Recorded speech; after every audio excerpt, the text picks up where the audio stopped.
Hello, and welcome back to The Creative Catholics, a podcast on creativity, faith, and the hidden life. I'm your host, Alex Cahill.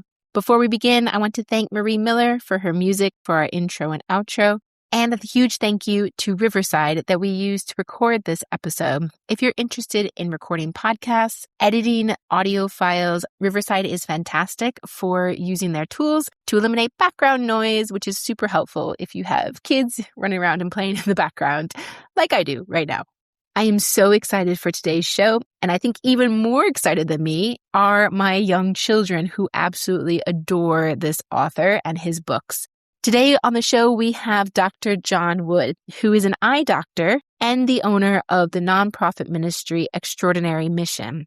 He runs Extraordinary Mission with his wife, Kristen, and their 5 children, and the mission is to inspire families to grow in their faith with stories, resources, live events, and media. His book series, The 7 Deadly Dragons, opens up many conversations for families about virtues and vice. And so today, let's go ahead and sit down with whatever creative project you're working on, whether it's knitting or some woodwork, maybe you're doing some painting, and let's have a conversation with Dr. John Wood.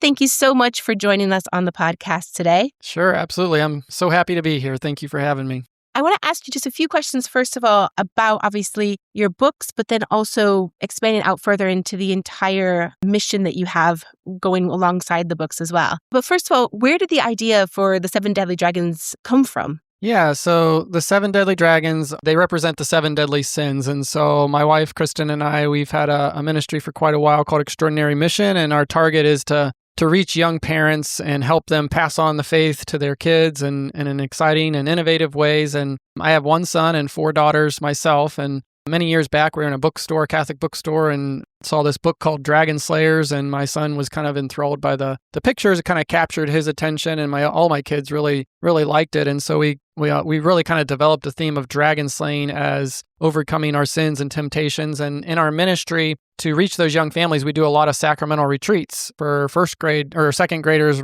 receiving their first reconciliation, their first Holy Communion. And so we thought the idea fit really well with overcoming sin and temptation. We started kind of adapting the language into those retreats, and the kids really loved it. And then we wanted to make it really authentically Catholic and figure out how to do a great examination of conscience, so to speak. And so the 7 deadly sins, just well known in Catholic theology of helping you kind of examine your conscience, and then wanting to give these 7 deadly sins kind of a name to recognize the dragon, to understand what they are. So we gave the dragon a picture, a name. My one daughter's an artist, and we drew the dragons and described the dragons. And it's just been great to give the kids and the parents a language to fight vice with virtue. And what is it about dragons as an image for sin and temptation that seems to connect so deeply with children and with the adults, with the parents as well? Well, I think in the history of Christianity, the dragon has kind of represented evil from the very beginning. In Genesis, you see the serpent, or, different translations, Leviathan, like kind of sea monster or whatever. And then you go to the end of the story and you get to Revelation and you see the huge red dragon seeks to devour the woman and the child. And so the dragon in Christian circles kind of represented evil and those different concepts. But I think just in the fairy tale language, fairy tale culture of the brave knight going out to slay the evil dragon, to save the princess, it fits really well with our story as Christians, that Jesus Christ is the great knight of light. He went out to slay sin and death, which is that dragon that kind of holds us captive. And we as his bride, the church, is what he gives his life for and lays down his life for. And so it's just a story that I think is inherently inside all of us because we are living that story, and that's part of our story as Christianity. Definitely. And I think what's fascinating and just so, for my kids as well, something they absolutely love about it, it's a very active way of shaping their moral imagination, their moral compasses.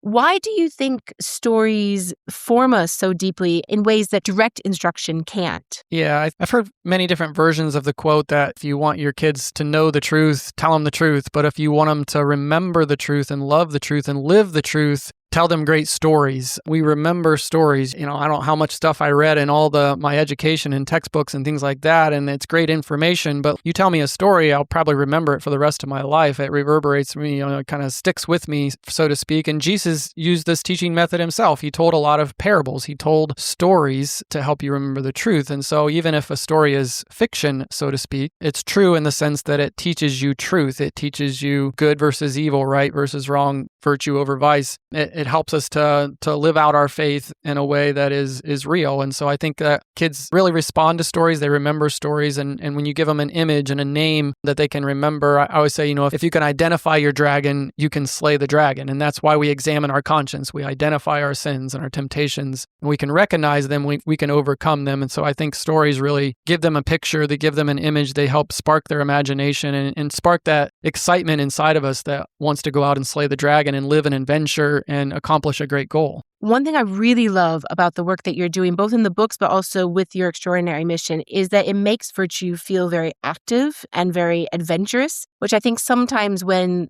kids are studying virtue, it can feel a bit daunting because it seems like a lot of theology. It seems like these morals we have to keep in mind, but not necessarily embody. But how can families practice dragon slaying, quote unquote, in kind of an everyday, ordinary life in their family life? Yeah, so I think what makes the art of dragon slaying and the idea and the concept so exciting is that it does give families a language, so to speak. And so we wrote these just as much for the parents as we do for the kids. Our target is always the moms and dads. They're the primary educators of the faith. But, having an exciting language like dragon. So when you write the stories, and we talked about kids remember stories, just like they know their favorite athletes and their favorite sports and things like that. They get invested, they get involved. And so when they read these stories, they get to know the dragons, so to speak, the red dragon and the orange dragon, and they understand the blue dragon is wrath. And the parents read the stories with them. Now the parents know the dragons and the kids know the dragons. It just gives opportunities for conversations each and every day we face our dragons. So if the child is throwing a temper tantrum,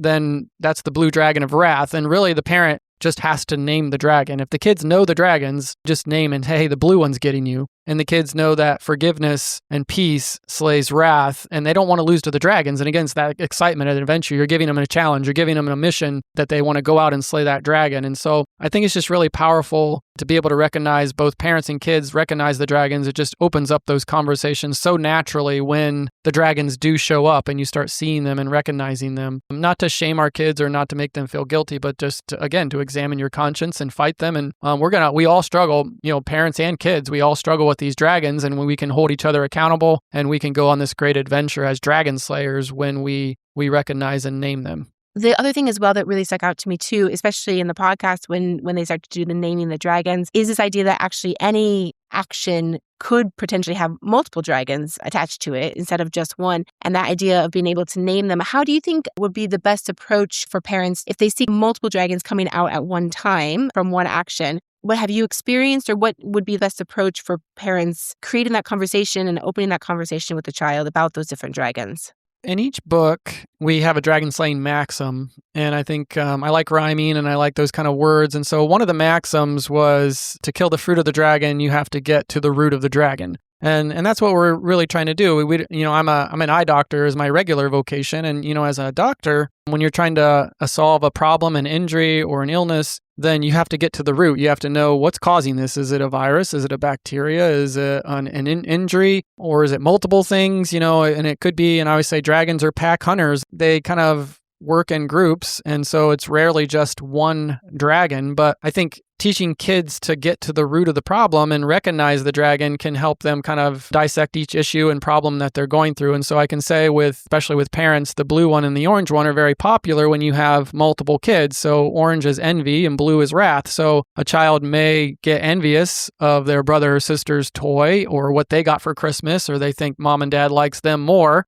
And then slowly that envy starts to lead to anger and they get mad, and then they start to act out or start throwing temper tantrums or start trying to get attention in a certain way. And so it's just like being a doctor. You want to get to the root of the problem. It may look like the blue dragon, but it might have started with the orange dragon. And so I think that's a powerful method for kids and parents to examine your conscience, is that you have to understand that the dragons work together and there might be multiple dragons causing whatever's happening. It's a process of finding the root of the problem and then slaying it with the opposing virtue that can slay those dragons. You mentioned you're an eye doctor, you're a husband, you have 5 children. Did you ever imagine creativity and storytelling becoming such a central part of your vocation? No, God works in so many mysterious ways. And, I've got such a science background, being an eye doctor and going through school, and I'm a very shy and introverted person. And so I always kind of joke that I think my high school class voted me most likely to become a mime because I just never talked. And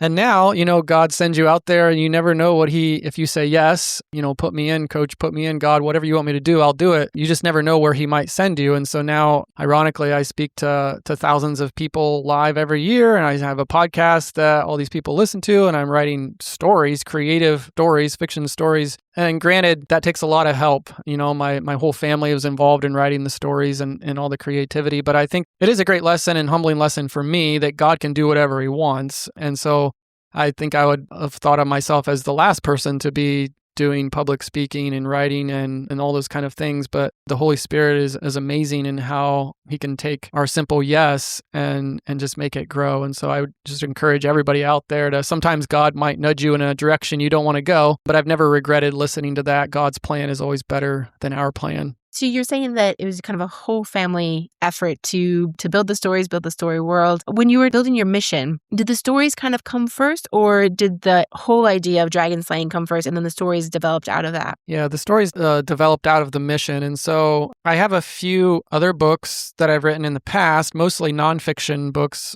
And so, I was kind of pretty good at explaining the faith or teaching the faith. And when it came to the 7 deadly dragons, and I decided, I should probably write a book. We're doing these retreats for around 3,000 families a year, 120 some parishes. Let's give them a resource. And that's where the idea of the resource came. And the first version of the book was a nonfiction book. It was still kind of written through the perspective of Sir Roland. Roland's my middle name. And it was still kind of in that language, but it was more of an educational.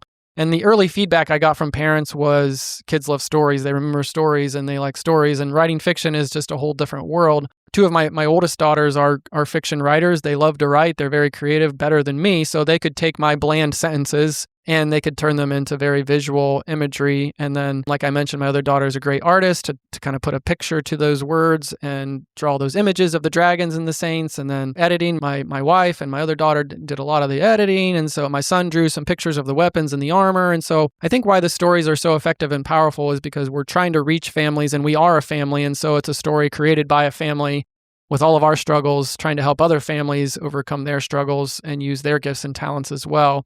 And I think families can relate to that, the fact that, our whole family was involved in all of our live events and our products. Yeah, I wanted to just go off what you were saying there for a second. You said that you've been leading retreats for, you said around 120 parishes or so. That's a huge amount of families and a huge number of retreats, which is fantastic. How did that part start? Did you start in one parish, or did you kind of let a few parishes know that this was your idea and then they were like, yeah? Yeah, because of my first couple of books, my first book, Ordinary Lives, Extraordinary Mission, was published through Dynamic Catholic and part of that Dynamic Catholic book program. So there's 250,000 copies of that book floating all over the United States. And I was getting all these invitations to do parish missions and conferences all over the United States. But I didn't feel like I was really reaching my target audience of young parents. My wife is a 2nd grade catechist at our little parish. And so she prepares the 2nd graders for First Reconciliation and First Holy Communion every year. And I realize these parents just show up. Even if they're not engaged, they want their kids to receive these sacraments. And so we have their attention. We have them there. Let's inspire them.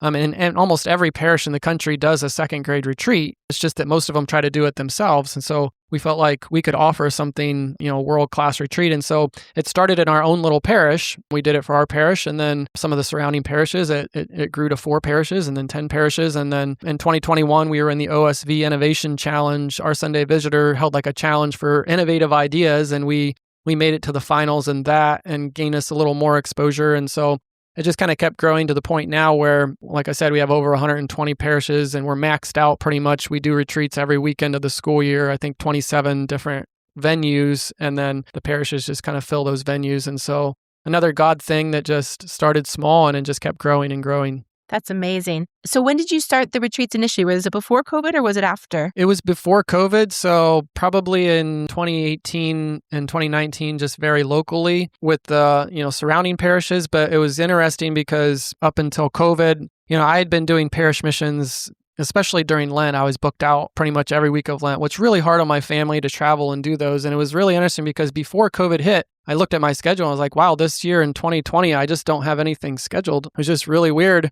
And then COVID hit and I only had to cancel a few things. And so it was just a natural transition at that point to really go all in after COVID with the sacramental retreats instead of more of the traveling around with the parish mission. And what do those sacramental retreats look like for the kids and for the parents? Yeah, so the first hour of the retreat, we do what we call Dragon Slayers Live. So myself, Sir Roland, and Lady Melissa, my wife, and our kids, our little squires, we do a whole presentation introducing the kids to the 7 deadly dragons. We have a whole set. It takes us a couple hours to set up with the life-size saints and dragons and lighting, and we kind of go through, an introduction and kind of fun games and teaching kids to examine their conscience and name these dragons and how to slay them, basically as an introduction. So it's a fun educational thing. And then the second hour of the retreat, the kids go out to like a breakout session with their own catechist and they do some activities we give them. And then I get good 45 minutes to speak directly to the moms and dads. And again, that's my target audience. I want to inspire them. I want to encounter them where they are and then give them the resources to go back home and continue the language of dragon slaying and teaching the faith and growing in the faith. But you have to inspire them first. One of my mentors, Matthew Kelly, said that until they're inspired, they won't really do anything. But once they're inspired, there's almost nothing they won't do. And really my goal and what I feel like God has called me to is to inspire those parents and help them realize the gift that we have in our faith and how important it is to pass it on to our kids. And how do you go about building the world for the 7 deadly dragons? I mean, so Roland is in school and he has all of his friends, but do the ideas kind of come first and the characters, or is it more focused on the virtue and the vice? So the world is a fictional world of 7 islands in what is called the Viaticus Sea. So ironically, during COVID, as an eye doctor, I work in nursing homes. Those nursing homes basically got shut down and I kind of lost my job for several months. I was at home with my family and my kids. And I just started writing this story. And it was really just kind of entertain my kids. And I'd write a couple chapters, and then that evening I would read it. And then the next day I'd write a couple more chapters and I would read it. And there's this whole world of dragons and wyverns. And my kids are really mad at me because I never actually finished that story. But it's kind of a prequel to the world created with the 7 Deadly Dragons book series, where modern day me, Sir Roland, is going through this Woodshire Academy of Dragon Slaying on the 7 Viaticus Islands. And there is some references to the prequel that I started writing in 2020 of this world that I created. But the world, once you create a world, and Tolkien and C.S. Lewis, these guys talk about these, once the world's there, the stories just come to you and there's so much that can happen inside that world. And so the world was kind of created first from that original story. And then I just placed the Woodshire Academy there and used the roots from that original book to create those stories. And how long did the series take you to write? Well, for my daughter, when we kind of got the idea of doing the 7 dragons, I kind of encouraged her, and she's just probably 15, 16 at the time, just trying to learn how to be an artist. It took her a couple years to get the dragons drawn. So that was kind of the beginning of it. But when we actually decided to do a 7-book story series on it, it actually happened relatively quickly. I did something a little bit crazy at the beginning of 2024. I announced on the first podcast episode of the year that we weren't just going to write one book, we're going to do all 7, and we're going to release book 1 on Easter Sunday, and then we're going to release another book every month after that. And so we basically announced it to the entire country and didn't really have any idea what we were getting ourselves into, but it was like a whole assembly process. So there was a lot of pressure there. I wouldn't recommend it, but I was writing the stories. People were pre-ordering the books and they weren't even written yet. So I'm writing stories. My daughter is drawing the images. My son's drawing images. Our media, Sir Topher, is designing the book. So he might be on book 5 and I'm, writing book, 6 or whatever. So everybody's on their own book. My other daughter's editing. So we had a whole assembly line, but we had to get them. We had deadlines, and it was kind of like a magazine subscription for the people that pre-ordered. We were sending out a book every month. So from about a little over 9, 10 months, I had to write the entire 7-book series. So it was pretty crazy. That's quite intense, isn't it? Especially because the fact that your whole family was working on it as well must have been a really creative environment. I mean, it might have been a bit stressful possibly as well. Yeah, it was very stressful. Yeah, I bet. But it was nice, instead of kind of locking yourself away in a room by yourself working on this one project, the fact that your whole family is working on it is a really awesome idea, I think. Yeah. How did that work? Was there, as a family dynamic, did it work smoothly, do you think? Or Well, there was definitely, like I mentioned, definitely some frustrations and tears, and especially with the drawing of the dragons. But it was a beautiful thing to witness my daughter grow in her confidence. Like once that red dragon was done, and then you can almost see something click where she gained her confidence and all of a sudden just started drawing these dragons and these saints was just so special for me to see as a father. And then to see my daughters take what I wrote and turn it into these really awesome stories. It was just really, again, a Holy Spirit thing. And then to be able to share the stories with my family as we're writing them and talk about them together. Again, there's stories for other families. And so I thought it was important that everybody in the family has their own unique gifts and talents, and everybody was able to use those gifts and talents and put their input in, and our entire team and our entire staff working together. It did make it an exciting. It's like going through a sports season and you're on this mission together. And that's what probably the most rewarding thing about writing the books was that our family and our team did it together and accomplished it together. And that's amazing. One thing that my kids always say about it, whenever they get the books after they'd finished the first one, then the second one,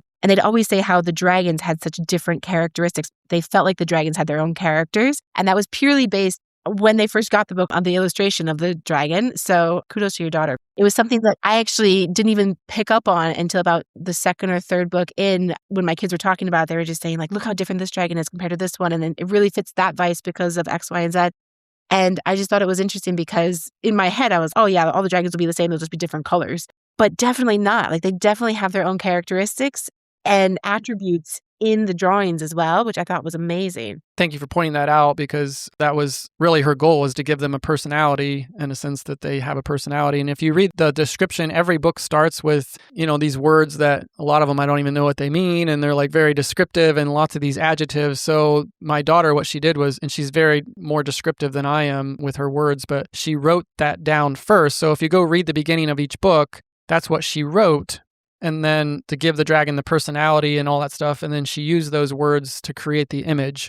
And so she would write it and describe it first, and then use that description to draw it, which I thought was a great idea and really cool how she did it. Yeah, that's really cool. How, as a parent, how have you found the best way to encourage your children to really pursue the creative spark that was given to them by God? Because obviously they all have different creativities. But how do you inspire that creativity and possibly change it up for different elements of creativity or different types of creativity? Yeah, I mean, that's a great question. And I certainly can't say that I've perfected that as a parent, knowing that every child's personality is different. We're all unique. We're all different. And I have to learn those lessons. Just again, as using my daughter, the artist, as an example, is that there's the encouragement, but there's also, you can push too hard in a sense. And so you don't want to push them too hard or force them to do things they don't want to do, but all at the same time, you don't want them to just give up on their gifts and talents because they have this, what I call the red dragon in its opposite extreme. So in our family, it's usually not like I'm the greatest. It's more of I'm the worst. And that's the way every dragon works in extremes. And so the red dragon of pride doesn't care if you say I'm the greatest or I'm the worst. It just cares that you focus on yourself instead of I can do all things through Christ who strengthens me. And I keep the focus on God, and that the glory goes to him, and he can use my weaknesses and create amazing things. And I think that taking the focus off, and again, it's just a lesson of talking about dragons makes you think about the dragons and then learn from slaying the dragons, and why I love talking about the 7 deadly sins in that context, because you can apply it to everything. And it's the same thing with building confidence. What is the root of the problem? It's usually the red dragon speaking to your head and telling you you're not good enough, or that you don't need help, or whatever, finding the root of what's bothering your child. And it could be whatever that extreme is, and trying to remember what it was like when you were young and how it's difficult to grow in your confidence and find your place in the world. And so I don't have the specific right answer to that. I just know that it's something that hopefully we can be there for our children, knowing we're going to make mistakes as parents, but we want to encourage them to use their gifts and talents and find their gifts and talents, and then listen for the voice of God when God kind of speaks to them in their hearts and tells them what he wants them to do. And sometimes that's like, again, for myself, people would have said, that's not your gifts and talents. You shouldn't try to do that. But, sometimes God has other things in mind. So we can't, just say, well, they'll never be able to do that. Sometimes we have to trust God ourselves and allow our children to try things and be okay with them failing, because that's part of the process. Modern culture that we have today, it often treats fantasy and it treats imagination kind of almost as escapism. But your work seems even though there is, an imaginative element and dragons and knights and dragon slaying, but it very much leads children deeper into the truth of God and kind of the heart, really, and the crux of our humanity. Why do you think wonder is so powerful, or fantasy is so powerful in our spiritual lives? So I'm going to quote G.K. Chesterton. He has a really great quote that's kind of been instrumental and ever since I started talking about dragon slaying and fairy tales, so to speak. But there's lots of different versions of this quote. It's summarized in different ways. But the actual quote from G.K. Chesterton, he said, "Fairy tales then are not responsible for producing in children fear or any of the shapes of fear. Fairy tales do not give the child the idea of the evil or the ugly. That is in the child already, because it is in the world already. Fairy tales do not give the child his first idea of bogey. What fairy tales give the child is his first clear idea of the possible defeat of bogey. The baby has known the dragon intimately ever since he had an imagination. What the fairy tale provides for him is a St. George to kill the dragon." And so if you break down that quote, I think it gives us two basic facts. Number one, dragons are real. That's part of our ministry, is that the dragons are real in a sense of sin, temptation, our struggle is real. They're out there. And then number two, the fact that they can be slain. By God's grace, we have the ability to overcome sins. This isn't just who I am. Like, God gives me grace to transform me from the inside out. It mentions in the quote, fairy tales teach us truth because we already know there's evil. Kids already inherently know. And sometimes you get that like, well, you don't need to talk to kids about sin or all temptation or all that stuff. And, they already know the dragons are out there. They feel the fear. They feel the struggle. They feel the temptations already. They know they're real. What they need is an inspiration, a St. George, a story that reminds them that by God's grace, we can slay dragons, that we can overcome our sins and temptations and become great saints. And that's our goal and our mission. That what I want my kids to know, the goal is heaven and we're called to be great saints.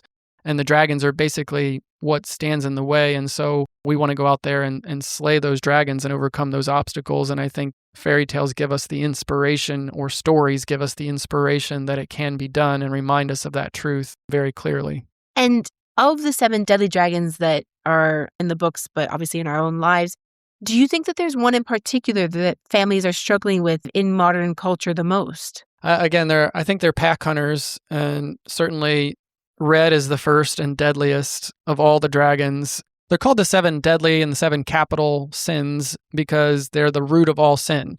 So, for instance, lying, what's your motivation for lying? It could be because you're trying to save your pride, or it could be because you're envious of someone else, or you're just lazy, or you're greedy and you're trying to steal something, or you're angry. Getting to that root of the problem, the 7 deadly dragons are the root. But I'd say pride is the root of all of them. And I think that's where we always need to start, is our own pride. So basically, it's saying, I don't trust God. And the root of all sin is fear, because we're afraid I can't trust God to give me what I want, to make me happy. I'm going to have to reach out and grasp for it myself. It's the sin of Adam and Eve. They grasped and they didn't trust God. And the first game plan of the enemy is to make you think you can't trust God. And that's why the divine mercy image is so powerful. It's Jesus, I trust in you. And if we can't overcome our pride of thinking I'm not good enough or I'm fine by myself, then we can't slay any other dragon. And so I think we need to start with the red one. And that's why it's the first and the deadliest is, I think all kids, all people, all of us struggle with pride in one way or another. And that leads to all the other ones. And so I would start with pride. And let's talk a little bit about kind of the future for this project. You have your website, obviously, extraordinarymission.com. You have your dragon slaying game, which my kids were very, very excited about to play when they learned about it. We were over with my in-laws in Ireland a few weeks ago, and we were making these swords out of cardboard, and I didn't know what we were doing, but they're like, no, we're playing this game with our cousins. And I was like, okay, fine, go for it. But it was a great game. They absolutely loved it. But you mentioned, obviously, you do the conferences, you have the website. What kind of is in the future for this entire mission? Yeah, we have so many exciting things in the works. And so first off, we want to keep writing stories. We have that world there, and we have a lot of different series and books and ideas in our minds as far as what we want to create based on this world. And so we definitely want to keep writing stories.